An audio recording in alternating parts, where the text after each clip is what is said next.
Assalamu alaikum wa rahmatullahi wa barakatuh, everyone. Welcome back to AMA. Alhamdulillah wa salatu wa salamu ala rasulillah wa ala alihi wa sahbihi wa man wala. So as I've said, subhanAllah, there are a lot of questions that can be answered within 60 seconds. And there are a lot of questions that can't be answered within a minute. And they require a lot of elaboration. And there are many questions that are related. And most of the questions that have come in have to do with the topic of divorce. People that are going through a difficult divorce, people that are fearful of divorce, people that are at the tail end of a nasty divorce, and they're really asking about how they should carry themselves and asking for advice for themselves. And I want to first and foremost put a disclaimer forward that this is not a substitute for counseling and getting the advice that you need, bidnillahi ta'ala, from someone who's qualified one-on-one, but this is really just combining some of these questions and giving nasiha, giving advice. As someone who has had to conduct far too many divorces. Now, obviously, divorce is not haram, but it certainly is resorted to frequently. And the goal of building family in our community, inshallah ta'ala, healthy families, and a healthy community by that, means that when we try to conduct nikahs, we intend that these nikahs remain stable and firm bidnillahi ta'ala for the long term. So obviously, when you go into a nikah, your intention is to stay married and not to have to exit that marriage. Now, things happen, and another disclaimer that this is not referring to extreme situations of abuse, violence. This is different. I'm talking about the majority of divorces that happen in our community that are usually, due to incompatibility. People just no longer want to be together. And obviously, we have to connect this to the broader context of not fixing things anymore, right? We replace things. We don't fix things anymore. We're hasty. We're constantly on demand, and we are constantly looking for instant gratification. And a lot of times we enter marriage with high expectations and with the desire for instant gratification. And so once those expectations are shattered and that instant gratification is realized, then what remains after is not much. And so it is a sad situation, a growing situation. And again, sometimes it's necessary. It's not haram. But at the end of the day, we definitely have too many of them. And so this video is really for people that are looking for advice, particularly as it pertains to their akhirah, their hereafter. They don't want to do anything that's impermissible. They don't want to do anything that's haram, that brings about the displeasure of Allah subhanahu wa ta'ala in the process. And so the first thing that I'm going to say is, that famous ayah, وَمَن يَتَّقِ اللَّهَ يَجْعَلْ لَهُ مَخْرَجًا وَيَرْزُقْهُ مِنْ حَيْثُ لَا يَحْتَسِبُ, that whoever fears Allah subhanahu wa ta'ala, Allah will make a way out for them, and Allah will provide them from places that they never expected.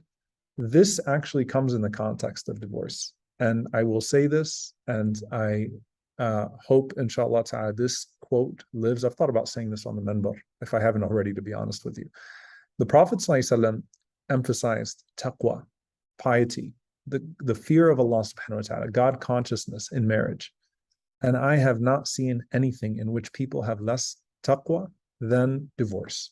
If people don't even have taqwa in their marriages, then people certainly have much less taqwa usually in their divorces, because when you're divorced, you're trying to destroy the other person. Half the time people are just trying to get revenge. They feel like they've given so much of themselves, and now I want vengeance at this point, right?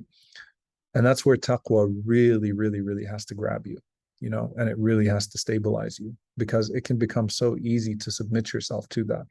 And so the first thing I say, if the Prophet ﷺ emphasized taqwa in marriage, I emphasize it in marriage, of course, like our Messenger ﷺ, and emphasize it as well in divorce. And Allah Azza wa Jal connects taqwa to talaq in Surah Al-Talaq and Surah Al-Tahrim quite a bit. Be mindful of Allah subhanahu wa ta'ala. Fear Allah in regards to the rights of other people upon you. Do not wrong someone because you feel like you've been wronged. Do not hurt because you feel like you've been hurt. And it may be that a person could be mazloom, could be wronged, and they have the help of Allah subhanahu wa ta'ala, but then they become the zalim instead. They become the transgressor, the oppressor instead. And so they lose the help of Allah subhanahu wa ta'ala in the process. So maintain the status of the one who is showing ihsan, the one who's showing excellence. Do not become something that is unrecognizable in the pursuit of revenge. That's not who we are, and that's not for someone who loves Allah and who longs for a good place in the hereafter. So first and foremost, ittaqillah, Be mindful of Allah subhanahu wa ta'ala throughout these proceedings. And this is for the person that's involved in the divorce. This is for the person that might be consulted, a family member. Unsur akhaka zaliman mazlum. Help your brother, whether he's oppressed or whether he is an oppressor. And many times families get involved, and to help my son in his divorce, right? I might be helping him in regards to his dunya, but I might be earning him a place in hellfire. To help my daughter in regards to her divorce, I might be helping her in a dunyawi sense, or think that I'm supporting her as I need to from a worldly perspective. But if I'm supporting her in wrongdoing, I might be securing her place in the hellfire and also taking a share of that sin myself. You know, we have to be people who put Allah Azza wa Jal before everything else, especially in these uncomfortable situations and these very unfortunate situations.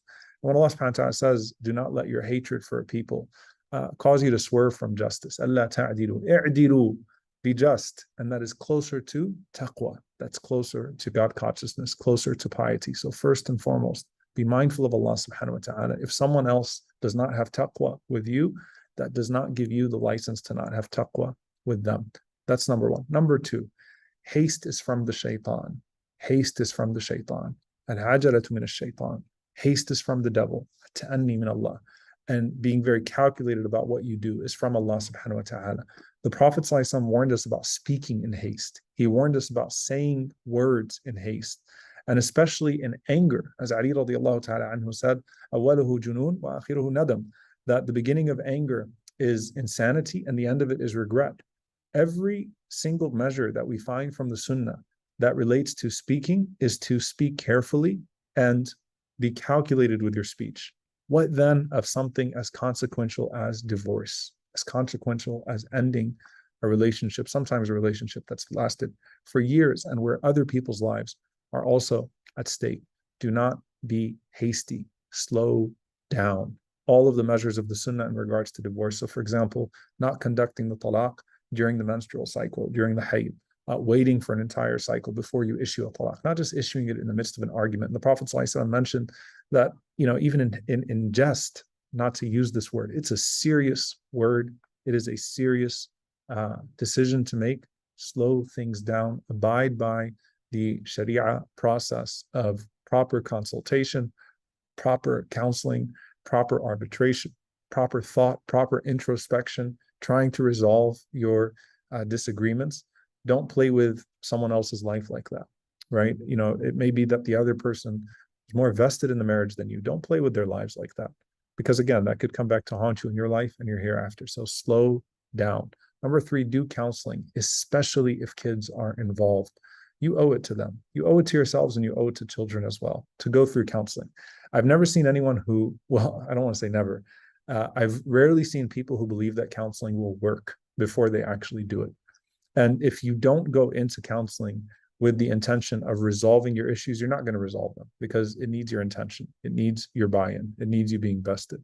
But if there are other people's lives involved, especially, and just even if it's the other person that you're married to, you really owe it to them and to yourself to go through counseling and to go through the proper arbitration then if counseling fails, so that you don't wrong even as you go through with the dissolution. So take things easy, abide by the Sharia, abide by the laws here.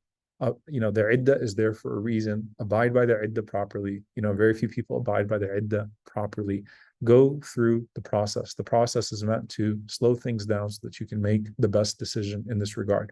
Now, if things fall apart, never weaponize your children against each other.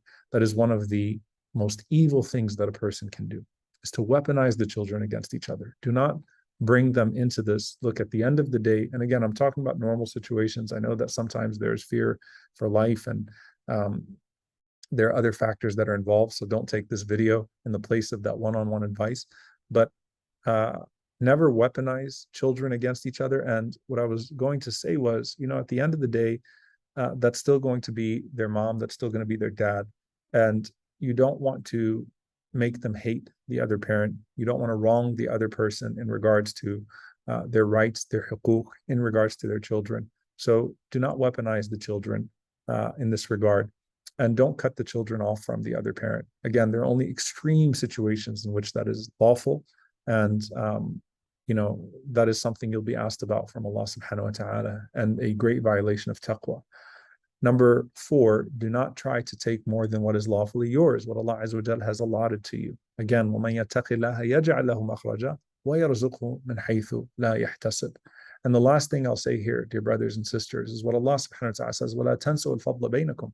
Do not forget the good times between you. Don't forget the times that you shared. You know, that person you've given a significant portion of your life to, and they've given you a significant portion of their lives. And there's a lot of amana that's involved here. You know, if the Prophet ﷺ said, al-majalis bil amana, that gatherings are by amana, that when someone confides with something in you, that you hold that trust sacred, the trust that you had with each other, the secrets that you shared, the intimate moments that you shared. Don't forget all of that, the friendship, the hard times. Go back and think about the times that that person helped you through something. Of course, one of the reasons why marriages often fall apart is ingratitude, right? You see all of the flaws in the other person. You don't see the times they helped you. You see all of their shortcomings. You don't see your own. You see all of the bad times. You forget all of the good times. Don't do that. Think about the times that they helped you. Think about the times they were there for you. Think about the low points and be grateful for those things. Do not flush that all down the toilet. And the last thing I'll say in this regard is that's still your brother and sister in Islam. So all of the ahadith about the rights of the brother and sister in Islam, this is now after the divorce is finalized, they still apply. And one of you believes until you love for your brother what you love for yourself. They still apply in regards to the right of salam, the right of, to not be mistreated, to not be wronged. All of these things still apply because they're still your brother, they're still your sister in Islam. So again, dear brothers and sisters, be mindful of Allah subhanahu wa ta'ala as you go through this. Slow things down.